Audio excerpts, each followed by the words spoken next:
He took me to this nice restaurant called the Top of the Mark. I had him take a picture of me in front of the building, and he said, "You look like you own the place."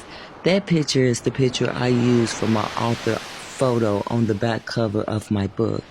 That day and moment meant so much to me, a memory I knew I would never want to forget.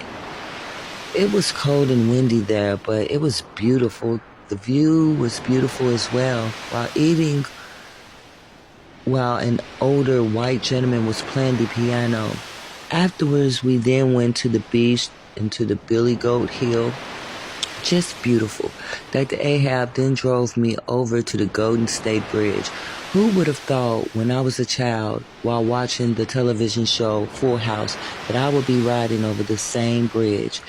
And this was the day that I would eat Indian food for the first time. Dr. Ahab would drive around his old neighborhood and show me the house that he grew up in. He also showed me their hood, which wherever I go, I do like to see each city's hoods, I guess because I can relate. It was nice, but then it got a little weird when we drove back to his city and he wanted to show me where his ex-wife and kids live, which wasn't far away from his house. I had no problem that they lived close by one another because me and my son's father lived close by, but I don't think that was appropriate. It just was weird because I didn't need to know where she lived.